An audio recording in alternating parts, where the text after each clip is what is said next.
You know why I love this song? Why? Because it just makes me feel like a hero. Doesn't it make you feel confident?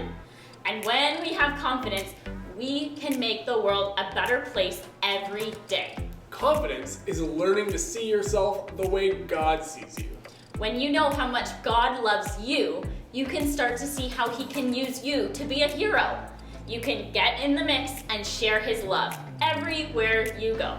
It seems like there's a hero in just about every good story. There's someone who saves the day, and maybe it's not someone that you would expect to be the hero. Whether it's a cartoon, a musical, or just a regular superhero flick, the hero often has a theme song, something that they sing or something that plays in the background when they show up on the screen. Kind of like our theme song we're about to play for you, so get up and get ready to dance. Mic check. 1, 2, 1, 2. Are y'all ready? Yeah. Are y'all ready? Yeah. Y'all ready? Yeah. Press play!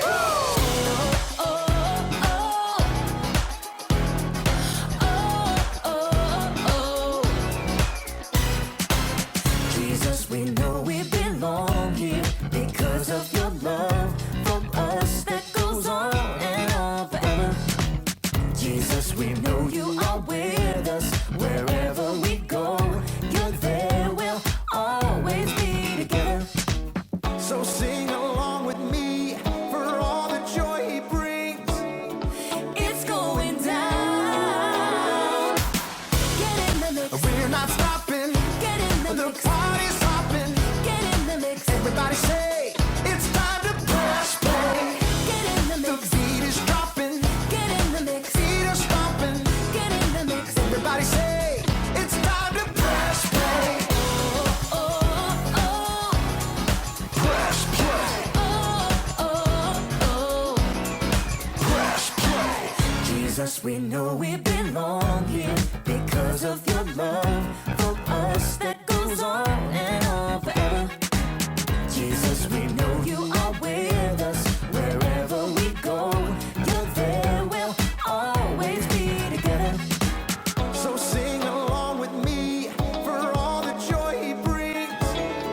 It's going down. Get in the mix. We're not stopping. Get in the mix. The party's hopping. Get in the mix. Everybody say it's time to press play. Get in the mix. The beat is dropping. Get in the mix. Feet are stomping. Get in the mix. Everybody say it's time to press play. Press play. Press play. Press play. Press play. All right, all right, all right. We're gonna break it down one time, y'all. You gotta sing it out with all you got. Y'all ready? Come on, come on. Clap your hands like this. Have confidence to get in the mix. Clap your hands like this.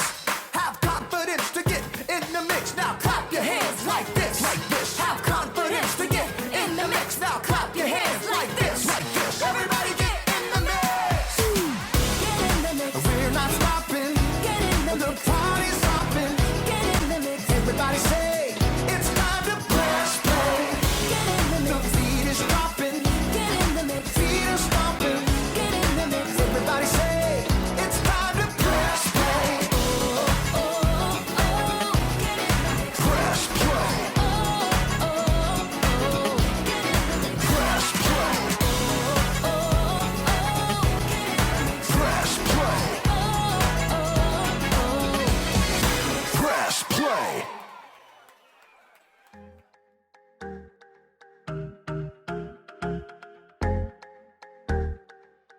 As we pick up our story today, we're looking at a time when God's people, the Israelites, had turned away from God.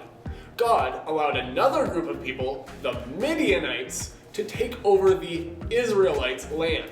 Has anyone ever told you that your stories have too many ites in them? I can't keep track of them all. All you need to know is that God's people were afraid of these ites, so they hid out in caves. Seems like a good place to hide. You'd think, but every time they planted fields or tried to tend to flocks, The Midianites showed up to destroy their crops and livestock, and eventually they cried out to God for help. Are we ever going to hear who the hero of this story Oh, is? sorry, I was just about to introduce him.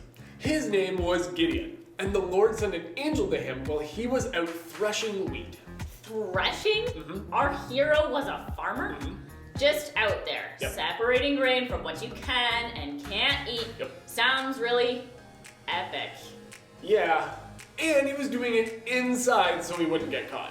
Wow, my hero. Well, the angel of the Lord said to Gideon, "Mighty warrior, the Lord is with you." Whoa, whoa, whoa. Mighty warrior? Yeah. He's really not seeming like a mighty warrior. The story starts with him hiding in a cave. Well, here was his reply. "Pardon me, sir. You say the Lord is with us. Then why is this happening? Where are all the wonderful things?" Well, that was brave of him. And not for the right reasons. The angel said, "You are strong. Go and save Israel from Midian." I'm still not seeing him being a hero. And neither could he. So again he asked, "Pardon me, sir." Seriously? Yeah. But how can I save Israel? My family group is the weakest in our tribe, and I'm actually the least important person in my family. Shocker. But the angel reminded Gideon that God would be with him. Still, he had a direct message from God, and Gideon was still nervous about the whole thing. Wow, some real hero material. So he challenged God and asked for a sign. Wow. He really doesn't get when to be brave. Yep. God tells him something and he ignores it and then challenges him. Yep. But today God was up to the task. He was ready for the challenge. So he sent him the special sign. He sent a fire to burn up some meat and bread. Oh, like a barbecue. Not really, probably not at all. But like it's the same idea. So yeah, let's go with it. It's like barbecue. When the Midianites and some other ites gathered their armies, Gideon was still feeling pretty nervous. What is this guy's deal? So he challenged God again for another sign. Our hero is more of a here, oh no. Yep. So here's what he did. He laid out a piece of cloth on the ground because he knew that the dew would come up at night. So he challenged God that let the whole ground be covered with dew except for the blanket he put on the ground. And God did exactly what Gideon asked. Is his heroic moment ever going to come? Almost. Right before the battle, God put Gideon to the test and gave very specific criteria for the soldiers he could use. And by the end of it, Gideon's army of thousands went down to just 300 men. Okay, now we're talking a battle against all odds. Gideon's going to become a hero. Well, actually, he kind of waited till the middle of the night when everyone was sleeping, and then he snuck down to the enemy camp and he surrounded them and Attacked! blew trumpets and smashed jars! Well, I guess it took bravery to do that. Did it work? It did. All those ites ran away because they were so terrified of Gideon. I guess that goes to show that God can use you no matter what. You just need to trust God and put your confidence in Him. The Bible. It's 66 books of history, stories, letters, and poetry that fit together to form God's one big story. The epic adventure of how He created us and loves us so much that He made a way to rescue us. As we travel through the Bible, from Genesis to Revelation, we discover people who met God and found their lives changed forever. Now, for an amazing story, inspired by the book of Judges, chapters 6 through 8. As many times before, the Israelites turned away from God. He allowed the Midianites to take over their land. God's people hid out in caves. When they tried to grow plants or tend to livestock, the Midianites would show up and destroy their crops and animals. At last, the Israelites cried out to God for help. He heard them and sent the angel of the Lord to a man named Gideon, who was threshing grain in a winepress. Mighty warrior, the Lord is with you. All Gideon could do for a moment was stop and stare. Pardon me, sir. You said the Lord is with us? Then why has all this happened? The Lord has deserted us. You are strong. Go and save Israel from the power of Midian. I am sending you. Pardon me, sir, but how can I possibly save Israel? My family is the weakest in the tribe, and I'm the least important member. I will be with you. Even with a direct message from the Lord, Gideon was still nervous about the whole thing. Give me a special sign. Then I'll know it's really you talking to me. So God gave Gideon a sign, sending fire to burn up meat and bread. God's spirit was with Gideon, and when the Midianites and the Amalekites gathered to attack, Gideon sounded a trumpet for the Israelites to follow him. But even as the army gathered, Gideon once again pleaded to God for another sign. God responded by letting dew fall on a fleece, and then on the next day, only on the ground surrounding it. Okay, I've got it. Thank you. At last, Gideon was convinced God wanted to use him. He camped with 32,000 men at the spring of Harod and prepared for battle. Here, God spoke again. I want to hand Midian over to you, but you have too many men. Too many? Israel might brag, my own strength has saved me.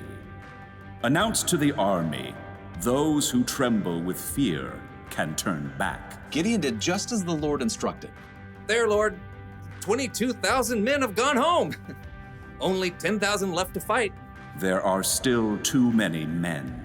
Have you seen the Midianite army? Take the men down to the water.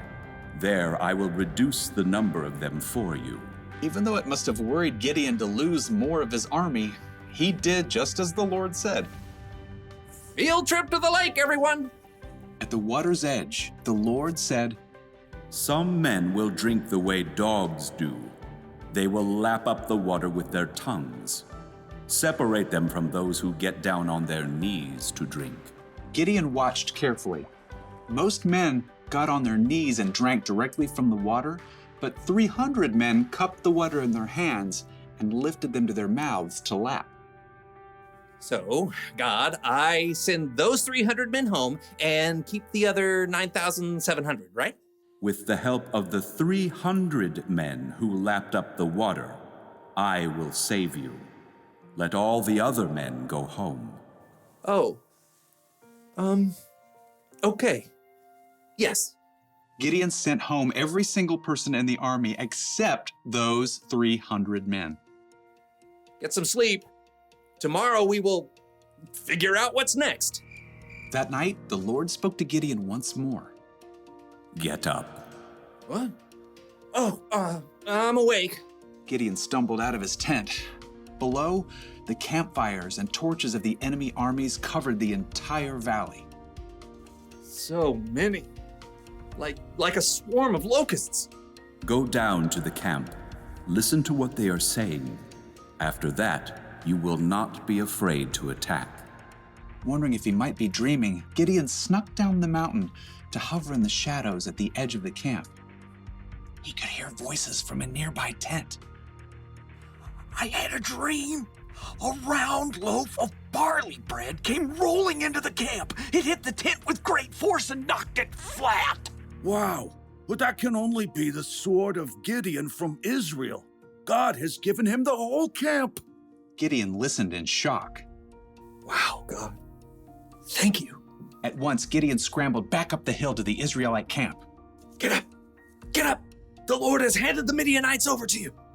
Quickly, Gideon separated the 300 men into 3 groups and handed each one a trumpet and a clay jar with a torch inside. Watch me. Do what I do. I'll go to the edge of the enemy camp. Then we'll blow our trumpets from all around the camp and shout, "For the Lord and for Gideon!" Gideon and his men headed quietly down the slope, fanning out in groups to surround the vast enemy camp. Okay, get ready. As soon as Gideon sounded his trumpet, he smashed his jar so the torch shone brightly. The other 300 men did the same. For the Lord! A sword for the Lord! Gideon! The Israelites held their ground, but their enemies panicked, confused by the trumpets and bright lights that pierced the dark night. They're coming from everywhere! The enemy armies were so confused, they began to fight each other, and then they fled in fear. After the men! Gideon and the Israelites chased their enemies all the way to the Jordan River and beyond until all the enemy armies were destroyed. The Israelites begged Gideon to rule over them. I will not rule over you. The Lord will rule over you. Yep, Gideon was an underdog, filled with doubt, but he still chose to follow God, and God used him to save the Israelites.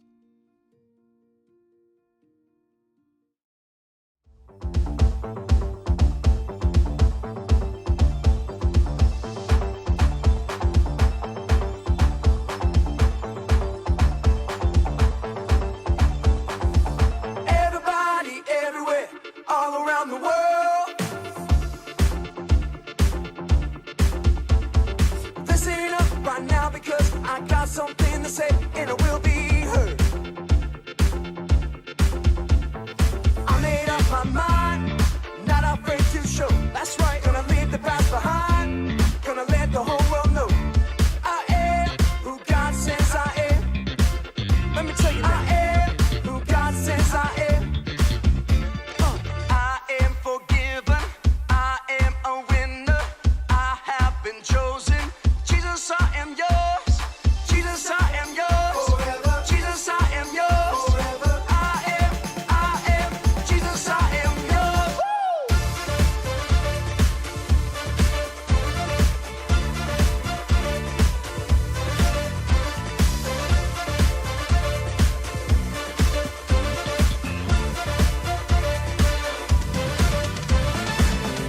I belong to the one who saved me. I belong to the one who gave his life. So I will take my place. I will stand and say, Jesus, I am yours.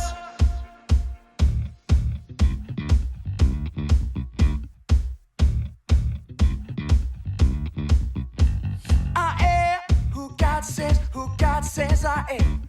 I am who God says I am. Let's go. I am who God says I am. I am who God says I am. I am who God says I am. I am who God says I am. I am forgiven. I am a winner. I have been chosen. Jesus, I am yours.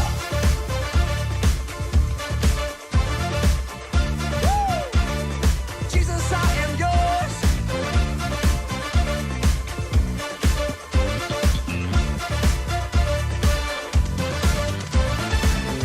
I belong to the one who saved me.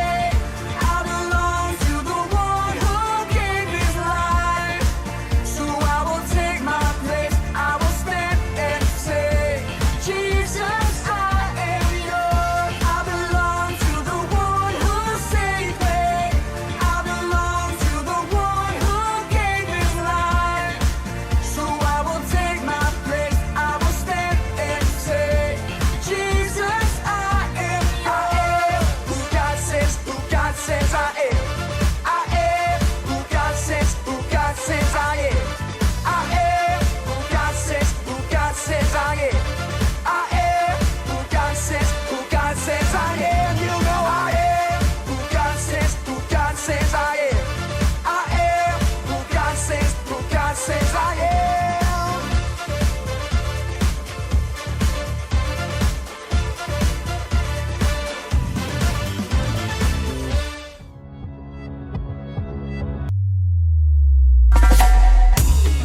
Gideon was just a normal, regular guy. He wasn't someone people expected to come in and save the day. But when you think about it, that's how often God works in people's lives. Remember, God can do big things through you, too. You might not always feel ready, you might not feel strong enough, or big enough, brave enough, or talented enough. But in those times, you can stop and remind yourself that God is with you. You can choose to trust Him and believe that He can work in your life in amazing ways.